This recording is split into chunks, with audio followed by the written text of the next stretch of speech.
I thought I was making a profound drama. And I just kept sending Allison Sweeney like laugh emojis. All I'm going to say is she nailed it.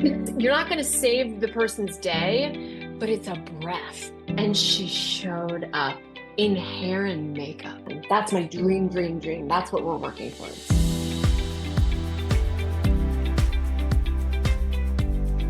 Hi, everyone, and welcome to the Heart in Motion podcast. I am so excited to be chatting with Ashley Williams today. Welcome to the podcast, Ashley.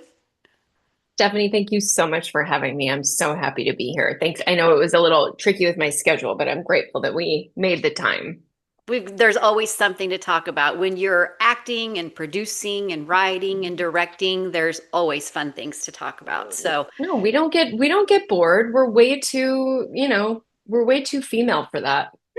High achieving females. Come on. that's what What we could be do. better? Keeps us out of trouble, right? Or in trouble. I don't know. Depends on the day. That's right. So, one thing that's really exciting about talking with Ashley Williams is that you've been doing this for a while now. So, you've got lots of great experiences to share. Going back, knowing that you've been acting since you were young, looking back, what is that thread that's carried you from the young girl starting out in acting to the storytelling and advocating that you still do today? Oh, yeah, I've been at this a long time. I started acting when I was 11. Um, and if I'm honest, like the reason I really started working professionally is because my sister was my sister, my brother, and I, we would get picked up in the station wagon after school, and we lived in New York, and my mom would drive into Manhattan and bring my sister and then my brother around to like auditions. And then I was there anyway. So I got headshots and then I started going to auditions and then I started getting jobs. I mean, diddly jobs, like I hit a lot of like, math textbooks in the early 90s, where it's like I'm in a pair of like white overalls and I'm painting a big X. Like that was Gotta my start career somewhere. for the first. I mean, and I sure did. I sure did. So, yeah, but I was still working in a professional environment where I had to behave and I was getting paid and and then my mother was just always like, well, as long as this is fun and you're saving for college, this is our after school activity. Um, and in a lot of ways, I think my mom instilled that kind of blue collar worker mentality, which is like, how long can we pull off the charade of staying employed, not having to get a server job, which I have had to, but like how long can we keep this up? And it's meant that my whole career, even though like I've studied very seriously, I went to a conservatory for theater and then I've been in acting class for 20 years, and take my work very seriously. At the same time, there's always this kind of impish, like, did we trick them into hiring us thing about me that has made the whole thing also kind of feel like a game. That's made it kind of light and fun. And I've gotten fired, but when I've gotten fired, I'm like, no, they found out. They found out I was faking, you know? And over time, I think I've just gotten like more and more kind of like less desperate Yeah. for the gig and more like, I don't know, do you want me to show up? I'll make your life easy, I promise. And also like I might not be the right fit, Yeah. um, which has allowed me to kind of hold it all kind of lightly. And I do think that was from my mom. Like the first question was always, is it fun? Are you having Mm. fun? Because if not, you can totally just run track, Yeah. Yeah. And it was like, no, this is fun. And then sometimes I would run track for a semester. Yeah. Yeah. So, speaking of fun, you Anybody that follows your career at all knows that most of the time we're going to find comedy involved in some Mm. shape or form. And it's something that we love about you. So, has that always been your way of processing life, which it sounds maybe a little bit? Or is that something that you intentionally honed in on as an actor? Good question. These are very well thought out questions. I come from a long line of comedians. So my grandfather was a humor editor at a magazine. My father is a riot. It never performed professionally, but was in singing groups, and was always the comedic person in the group. So I grew up with a lot of like, how about this guy? I grew up with a lot of like, oh, and my mother, it was just the life of the party. Like, so there was a lot of performing and humor going on around the dinner table. And um and then like my parents, we all became very good friends with like Alan Arkin. He was coming over all the time. Now Alan Arkin is the kind of comedian that's like so deadpan that you wouldn't spot him from far away as comedic.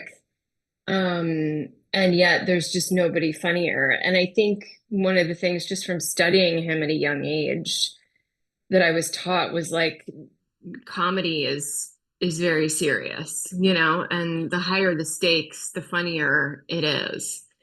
Um, so talking about myself as an actor is always like innately a little bit humiliating. I'm just calling that out because I'm feeling it. But no, so because of that, I really approached my work very seriously, and I was absolutely obsessed. I was on a soap opera. One of my first jobs was I was on a soap opera. I was on As the World Turns for 2 years when I was in high school, and then I went to theater school and was so serious about Shakespeare and comedy, and was absolutely sure that I would be doing regional theater for the next 40 years, and raising babies and um in Utah, while I was playing, Juliet's mom. Like that was, or the nurse. Like I was just sure that that was the plan. And I was so excited for that plan because Shakespeare for me felt so safe because there was so much structure to it. All of the action of the words and the word to the action, all you need to know is the word and what it leads you to. And there's your answer. It was very clear. And when I got out of college and I arrived in LA and started auditioning for things, the place where I found that Shakespeare effect was in multicam comedy because there is a rhythm, punctuation is everything. There's a lot of the same rules in Shakespeare as there is in the multi-camera format. You take a breath after every period for the most part. You send up jokes. You have to make sure that you enunciate. It's a lot of the same rules from Shakespeare. And I started to identify that when I was like 22. So one of my first jobs was on a show called Good Morning Miami, which was a multicam. This was, oh my God, 25 years ago. I'm so old, Stephanie. I remember it. I remember it. You do? Well, then you're aging yourself. Don't tell your audience They that know. you're as old They as know. I am. Oh, good. I hope so. Those are my people.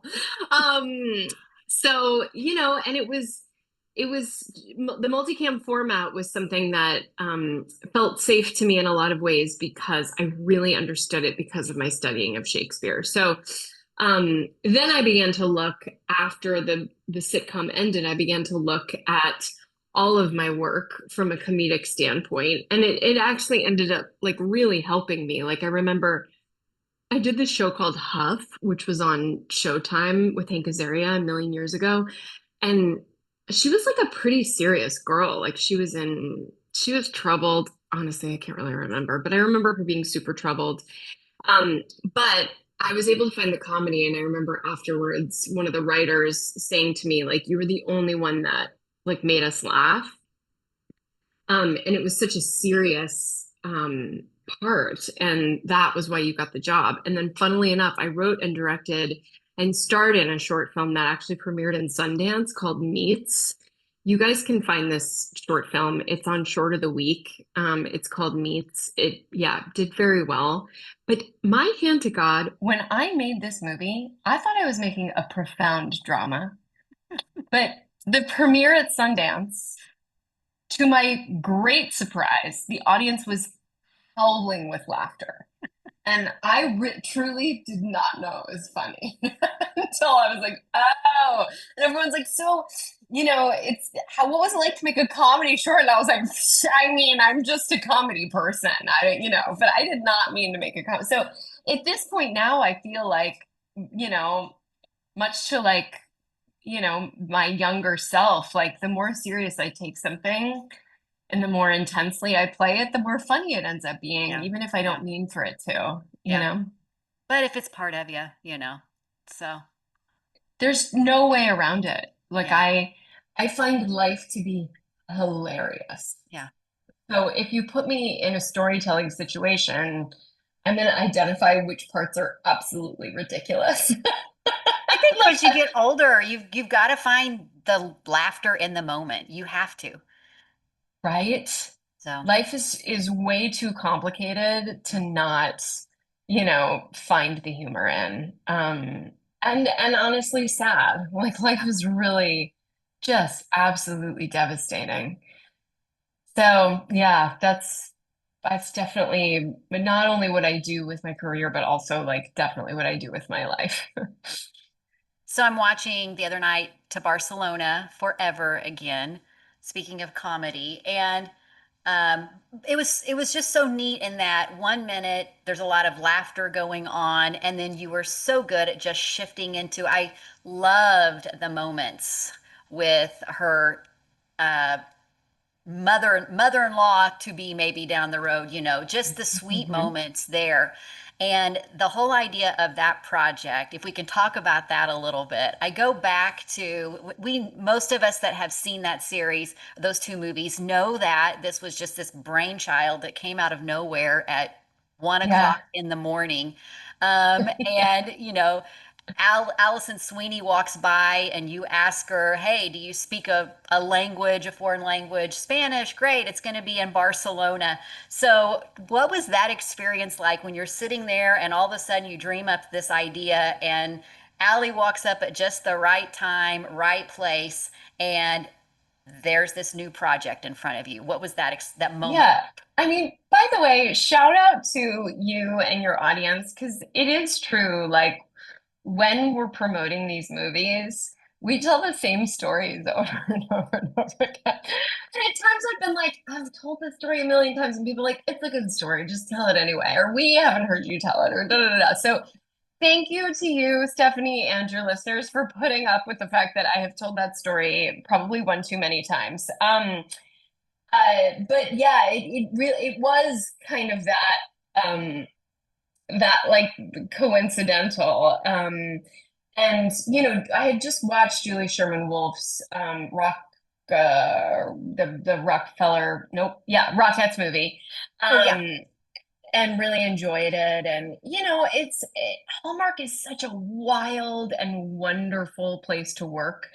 Because for a company that makes 100 movies a year, that means that all the time they're talking about 300 movies. Yeah. Yeah. There's like 300 movies in the conversation, and trying to get, I've had at one point last year, I had 16 different projects in development. There's a lot of turnover at the company. It's just a fascinating place to work. Um, but one of the things that's kind of always happening is you're always going, are we up for making this? And most of the time it's, no, we don't have time, or we just did that, or, well, it depends on, how this most recent movie did, etc. So, it's because of that. We just really do have to kind of be prolific for those of us that are working to come up with interesting stories all the time. So, at the time it was one of like 15 other projects that I was trying to get going, and the immediacy and the kind of magical synchronistic energy to the pitching to Julie, to her, to Allie walking by, to all of that, you know, I have those kind of all over the place because those instrumental women were the people that were involved. suddenly we got a meeting with Liz Yost, who was like, oh my gosh, I love this, and then Allison Sweeney, who I'd never worked with as a producer before, who taught me an amazing lesson, which is at the end of every pitch that goes well, you go, okay, what is the next step? Which is like, seems like such a simple thing, but had never occurred to me to like hold somebody's feet to the fire and be like, what do we do next? And at every turn, Allison Sweeney was like, what do we do next? And, it was really her. She was the engine that really drove it actually getting made. Cause, you know, I do feel like, I mean, I'm an idea machine. Ideas are a dime a dozen, but it's, what you do it with, who you pair it with, who's there, who happens to be there. And that's kind of out of our control and means that it's all a little bit, magical. Yeah. Which is cool. Cause then I just remember the day I was like leaving for Spain and I'm like packing my stuff. I'm going to be there for 2 months. And I'm like waiting for Jessica Callahan, who was our executive at the time. I'm like waiting for her to call my cell phone and go, I'm joking. We're not actually, you're not going to Spain. And I'd be like, that's what I thought, and I like get to the airport and I go up and I like hand my ticket over and they're like, here you go, Ashley. And I'm like, oh my God, I'm actually going to Spain. We're actually doing this. This is nuts. And I just kept sending Allison Sweeney like laugh emojis and being like, I can't, like, we're really going. This is crazy.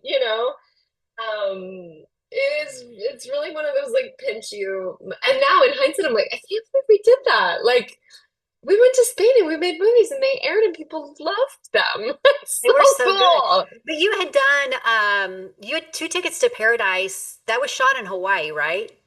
So Yes.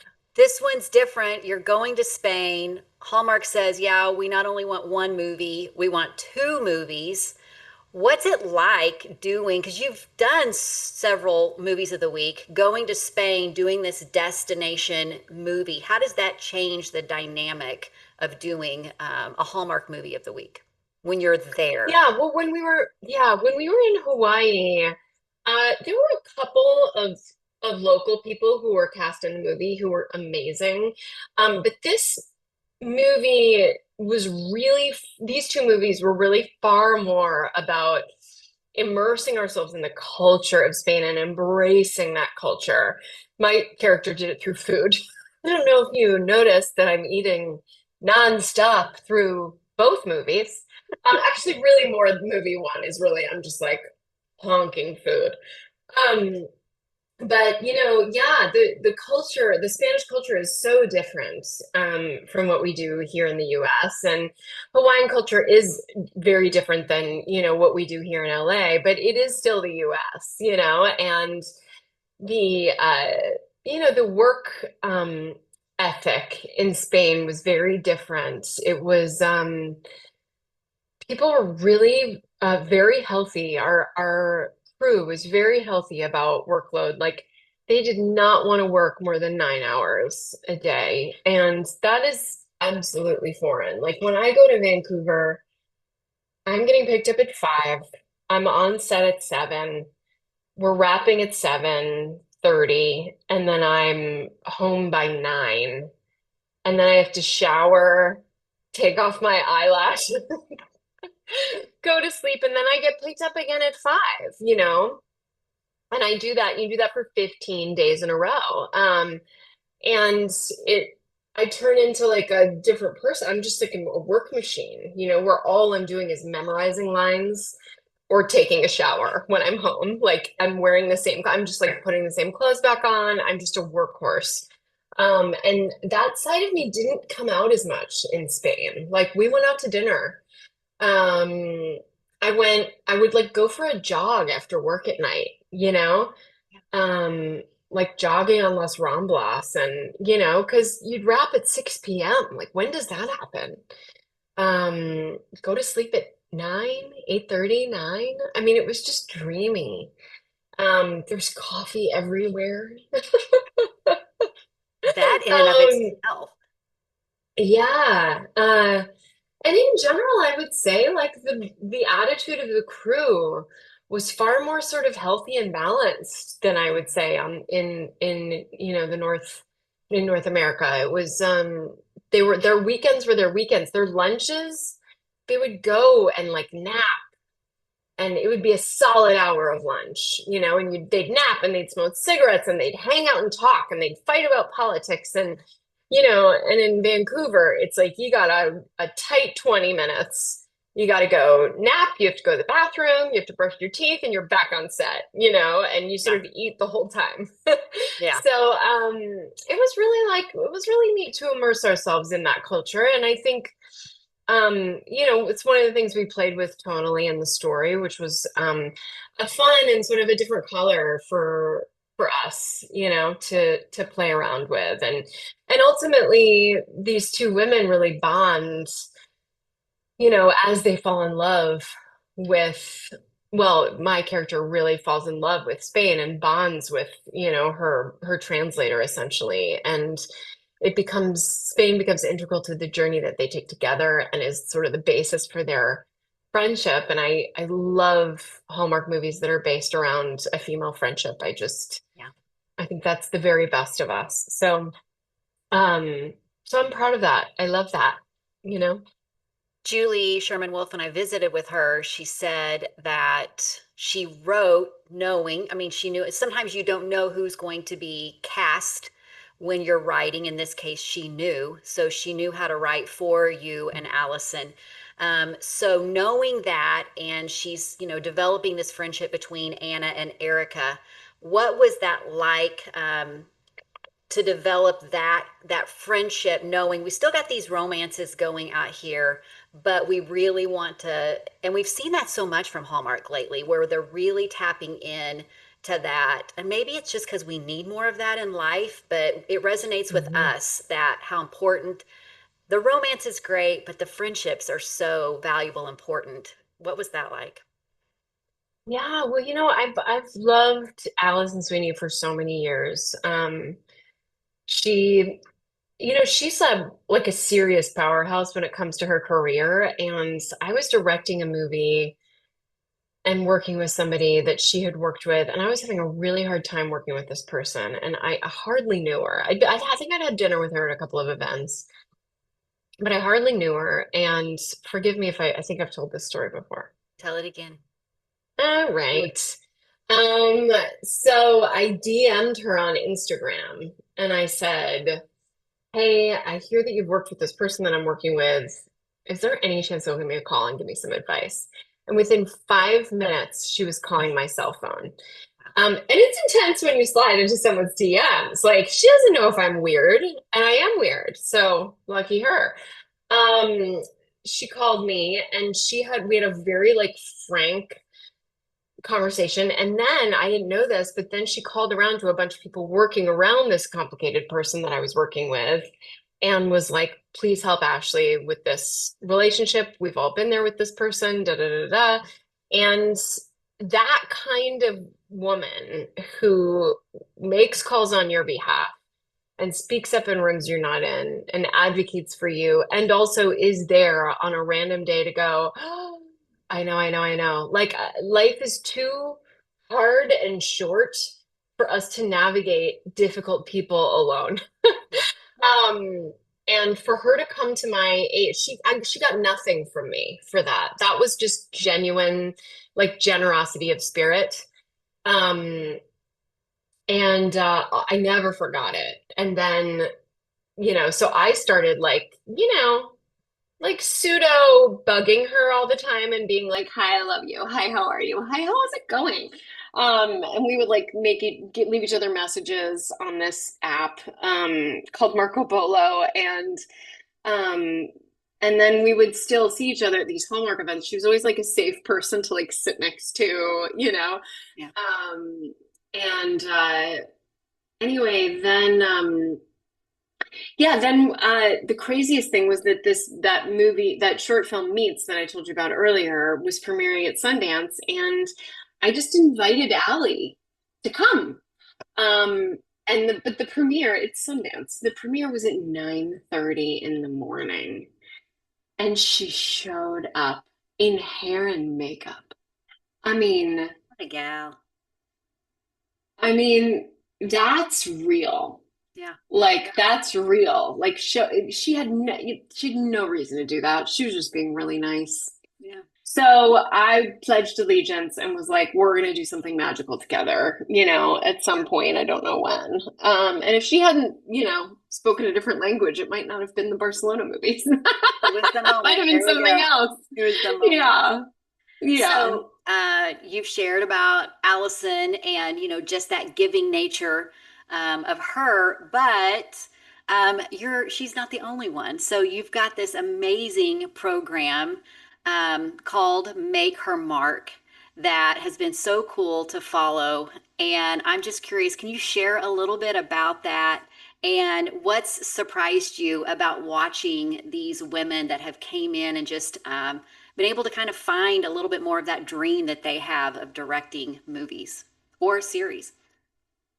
I guess, first of all, nothing has surprised me about how well the women in this program have done. Um, I think what has surprised me was that once I raised my hand and announced that there was an issue, which was that we didn't have enough female directors of Hallmark movies, um, the people that are in power above me nodded their heads and agreed with me. There was nobody going, actually, stay in your lane. Everybody said, yeah, it's a problem. We have to do something about that, which was very validating. I feel like so much of the time we see things, that are obvious to us, you know, and you assume they're not obvious to everybody else. Kind of like that theory about like, if you've got a question, I guarantee you somebody else has that same question. It's the same thing with you noticing, a community who's sort of been marginalized when it comes to a certain profession. Women have less jobs behind the camera than men right now, and historically. And I noticed it. I raised my hand. I said it was a problem, and everybody agreed with me. And that surprised me.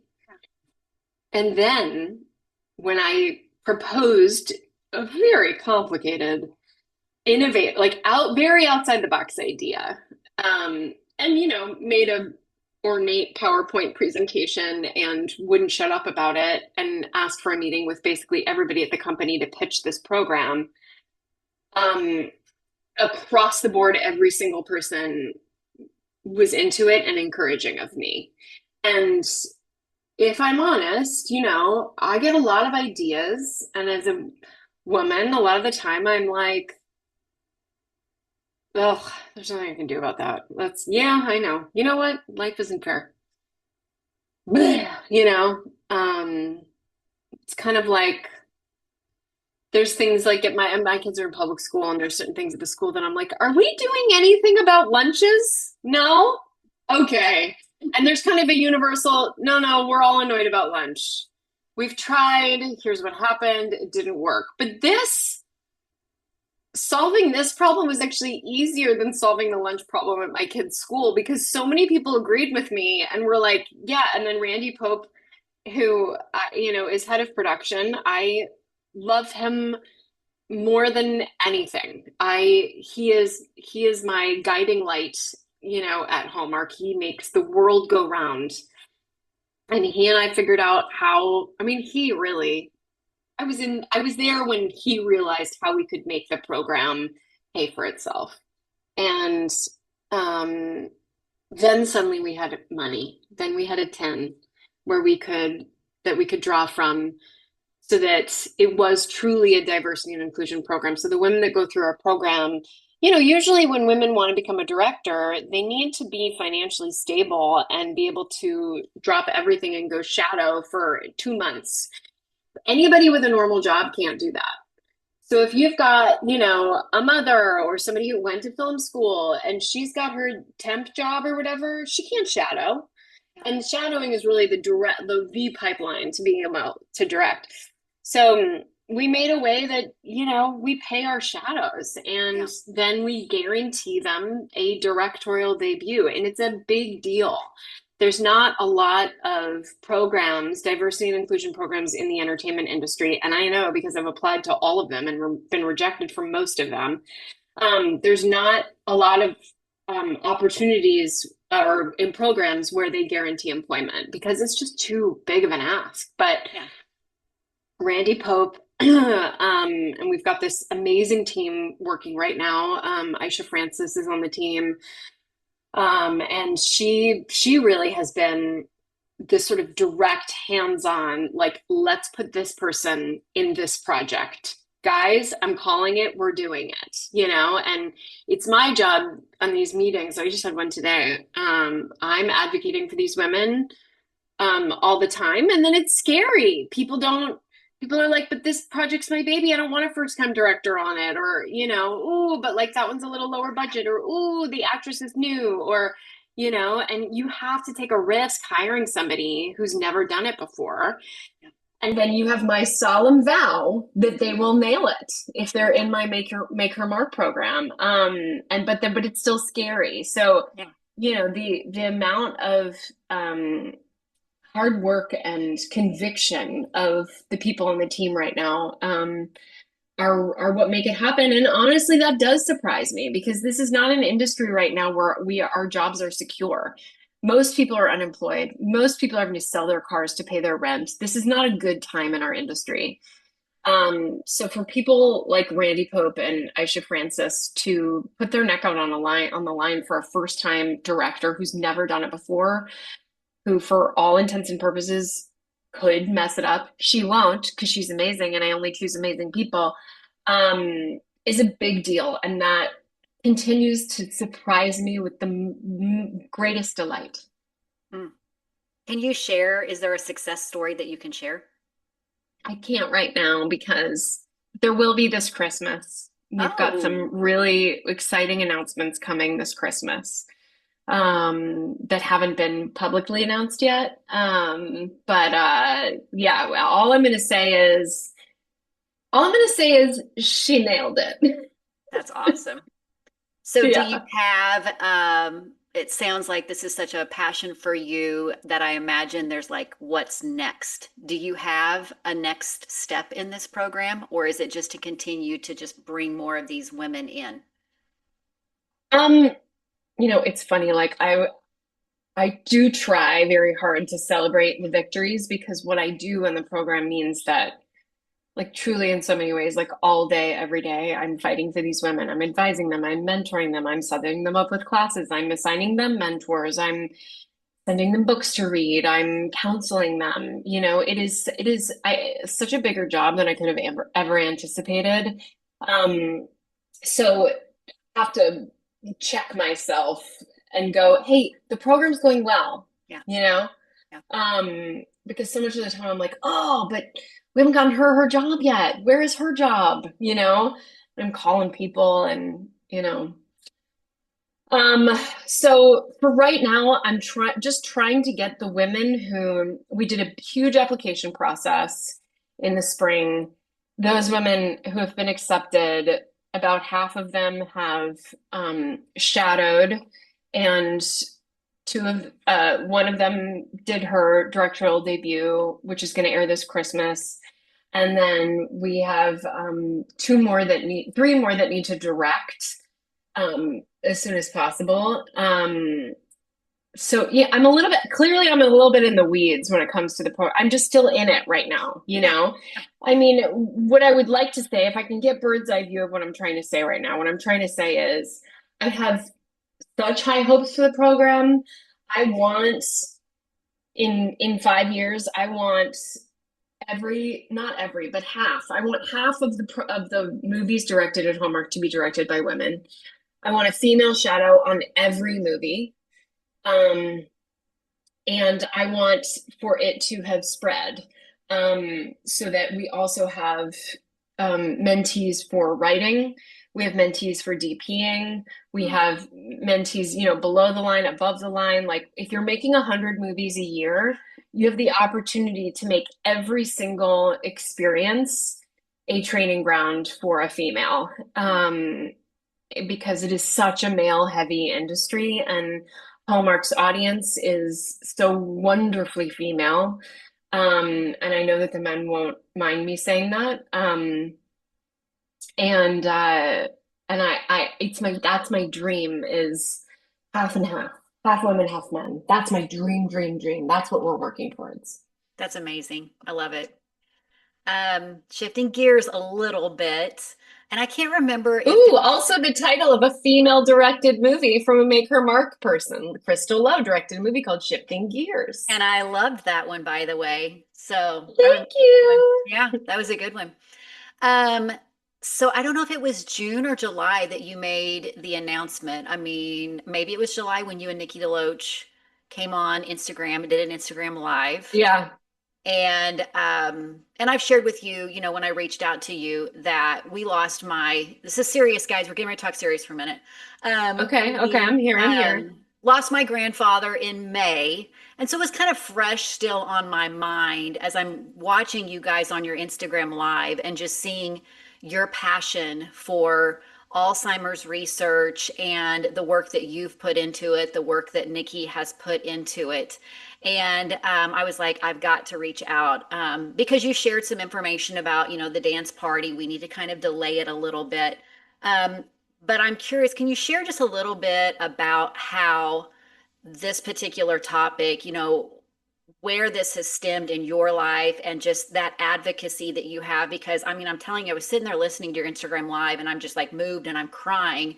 And I Mhm. know that this continues to impact more and more people. And Mhm. just that awareness that you guys are bringing and the research and the advocacy is so amazing to watch. So, can you share a little bit about that? Absolutely. Yeah. I mean, it's the dance party was founded by my big sister, Kimberly Williams Paisley. She started the dance party, I think, like 8 years ago. So far, we raised $2.3 million for Alzheimer's Association, but it's the research grant program. So it doesn't just go to the Alzheimer's Association umbrella, it goes directly to research, in particular research studies. So, uh, my sister had she's talked very publicly about it, but a little health crisis, with her voice a couple of years ago. She's doing great now. She's actually back acting. She hosted, Farmer Wants a Wife this year, and she's on Nashville 911, which all of us are so excited about. So she's doing great, but she was at the height of her, health crisis. She asked me if I wanted to take over. Um, the dance party, and I basically, like I said, not without Nikki DeLoach. Like, I can't do it without her. Because Nikki is crazy like me. And uh she and I really became very close when her father passed, because my mother had passed and then her dad passed, and a lot of the journey was very similar. So it really solidified our friendship, even though Nikki and I were in acting class together in like 2003 or 2000, somewhere like that. We've been friends for a very long time. But it really did solidify our friendship. And Nikki also is very like producerial in her work, and also just a really amazing human being and mother, and lives 5 minutes from me, and I can show up at her house crying and she'll hug me. We're those kinds of friends. But yeah, so when she agreed to take it on with me, that's when it started to feel possible, and we realized the breadth of support that we had through the Hallmark community was really kind of on brand for our audience, on brand for who we are. And also, money does not flow right now freely. These are really hard times for people. And I'm not going to get into the politics of why, but due to the fires, where the entertainment industry is right now, I don't know very many financially stable people. And the Alzheimer's Association, one of the greatest causes and fighting, dementia and finding a cure, something that is absolutely instrumental to yours and my future, especially, with parents like this. It is a great cause. And at the same time, we really respect that when our audience is so supportive and so diehard that when we say, hey, can you give $5? They do. Mhm. Yeah, And right now, they don't have it. yeah, yeah. They don't have it. The fires just were the nail in the coffin, you know? So I really think we needed a year to get our bearings. I really haven't talked publicly about this at all, but my father was actually diagnosed with Alzheimer's disease this year. And it's one of those things like I think is gonna feel really good to talk about more freely in a bit. Um, but right now I'm still a little bit in the like, how possibly could lightning have struck twice like this? Like Mm, this is pretty crazy. yeah. And if I'm honest, that's also like a wound that, is just too, it's like there's catharsis being able to take action, in the face of tragedy, etc. And then there's just like the raw weeping me. And I didn't want to for a year do what I'm doing right now, 3 days a week on like a fundraising Zoom, Yeah. which is like it's a big job. The dance party is a big job. And it just felt like in so many ways, we needed a breath. And here's the great news. I can already feel the energy coming back. We made this choice in the spring and I'm already starting to go, I wonder if in the fall, when we do it next year, and that kind of exciting inspiration is what makes me know it was the right choice because Yeah. I feel like a renewed sense of vigor, Yeah. which is really cool. Yeah. So one thing that in a moment when you can't, necessarily ask people to give, I've seen things where you've shared, that experience of walking through that with somebody. With it being my grandfather, I watched my mom and dad navigate that journey, and bring in the humor when you could. I mean, my dad said, I'm the nurse now. My dad is not that typical nurse. But you had to find those moments of lightness and I don't know that people understand the enormity of what's put on the caregiver in a situation like that. Can you give any advice to those people who are walking through that journey as caregivers for somebody that's walking through dementia or Alzheimer's? It's such a tricky thing because, I like what you said. You said like people don't really know um what it's like to be in a true caregiving position because there's caregiver adjacent, which is like I don't live with the person, but I'm swinging by and dropping off meals and driving them to doctor's appointments. That's a part-time job, but the living with a person and being a full-time caregiver, I almost don't want anyone to know because it is a serious form of torture. And the statistics on the lifespan of the caregiver versus the lifespan of the person they're taking care of are bleak. It is straight up at this point, statistically dangerous to be a full-time caregiver with no extra help.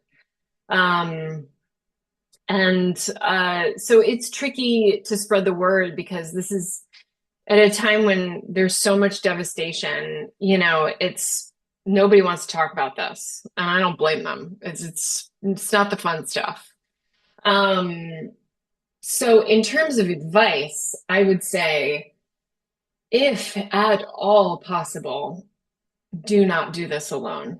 Um, and the problem is money is involved in not doing it alone because you need people and they're not cheap.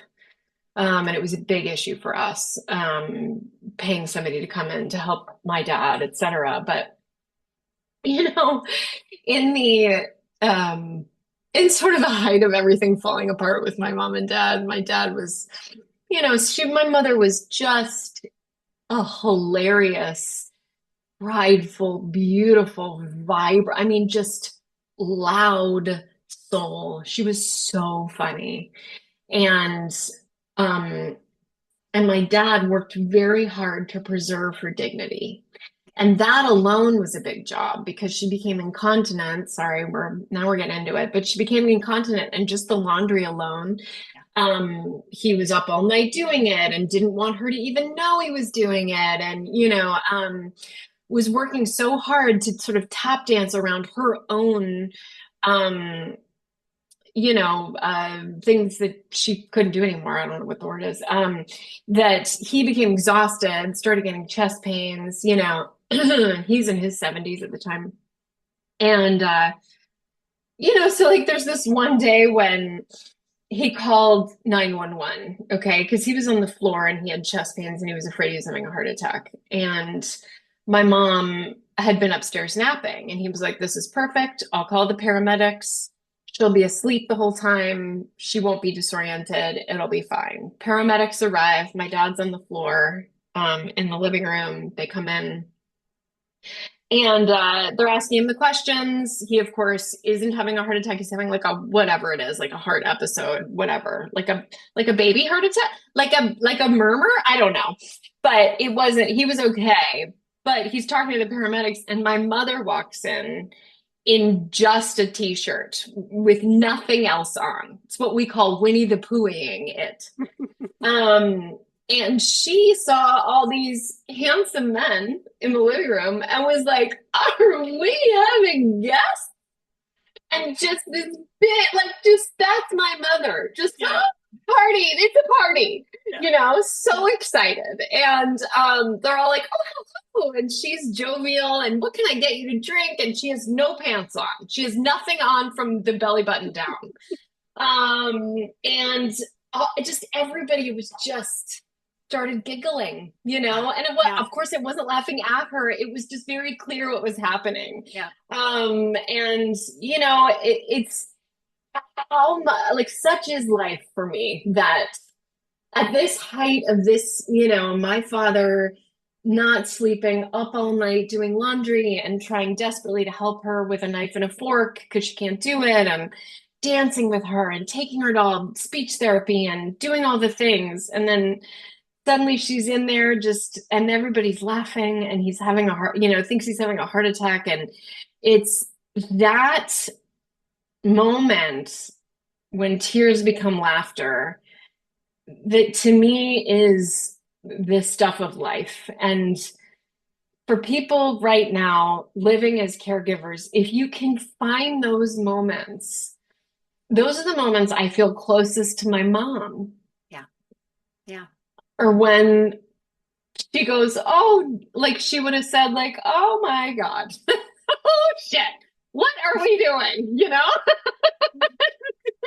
And it's those moments that, like, Alzheimer's and dementia cannot take those moments from us. No.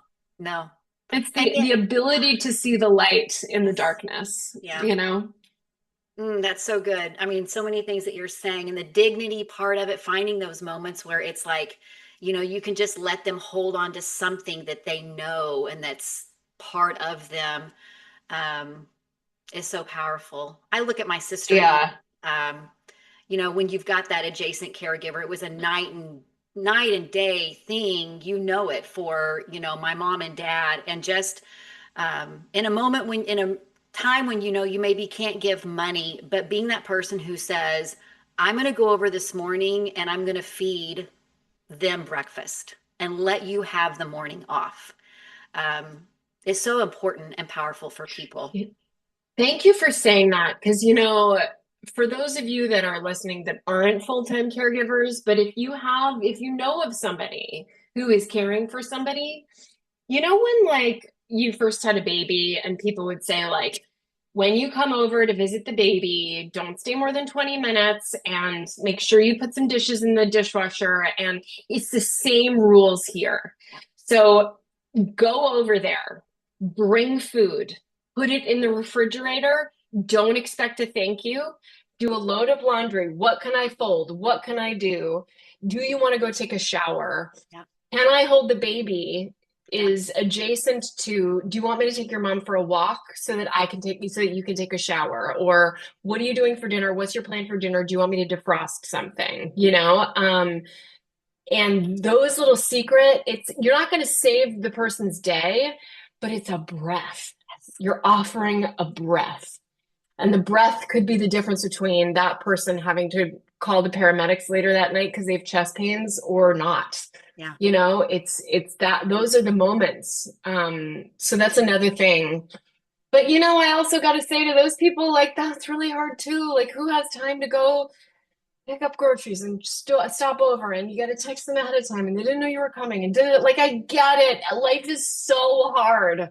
Life is so hard. And I understand that. So also forgive yourself, because it also feels impossible to know what to do in a situation like that, Well, thanks for talking with me about it. I mean, it just really resonated with me when you guys were on, and in a moment when it was new to me, not anything I had ever experienced in my life. And I know that it has resonated with so many people, what you have done, what you and Nikki have done, your sister in starting the program.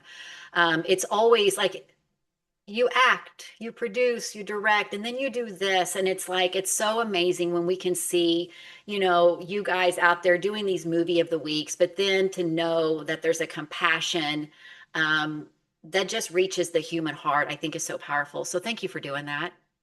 Oh, please, you don't have to thank me for that. That's just innate. That's in all of us. You have that, I have that. We all, humans are really good. Yeah, Humans are good. if we can just get down to it, right? Get all the junk out of the way and just be a Kind, kind human. empathetic. Absolutely. Speaking of kind humans, I'm wearing my friend Tammy started something called Pigs Are Smart. It has tie-dye on it because my kid wore it when he tie-dyed a shirt. But anyway, Pigs Are Smart is my friend Tammy's nonprofit that helps advocate for plant-based diet. So I just wanted to put that on here so that maybe we could tag Pigs Are Smart in it. We'll do it. Because trying to get the word out for my friend Tammy. We'll do that for sure. Thank you, Stephanie. It's been so good to talk to you. Anything that you can tease coming up or just even saying, hey, we're going to see you later on this year in something? You're going to see me later on this year in something, and it may or may not have to do with Christmas. Mm. And it may or may not have to do with something like pretty hardcore. That's all I'm going to say. Okay. All right. A big adventure. Okay. Where can everybody follow you to stay up to date on all the stuff going on in your world? Yes. Yes, I'm on Instagram at Ashley Williams and Company. Well, I want to remind everybody, if you have not seen the Passport to Love movies, we've got To Barcelona Forever, and we've got the first one, which was To Barcelona with Love. Be sure to check those out. You guys can always watch those on Hallmark Plus. And we're going to be looking maybe next year for more news on the dance party stuff. And hopefully in the coming months, we'll hear more about this secret Make Your Mark information that has not been shared out yet. So that's always exciting. Oh, don't worry. I won't be subtle about it. Well, thank you so much, Ashley. It has been wonderful talking with you. Gosh, I'm getting off of here just, encouraged. And at the same time, hopefully everybody that's listening has, walking away with something that's, going to inspire them. And then we're going to just find a way to laugh in our day, right? So always bringing that comedy back as well. So I love it. Absolutely. Thank you, Stephanie. Thanks for having me on the show. Good luck with everything. And I'd love to come back sometime. This was really fun. Absolutely. If that Christmas movie comes out, you come on back. So anyway. You got it. I'm here. All right. Bye-bye. All right. Thank you, Stephanie. Okay, bye.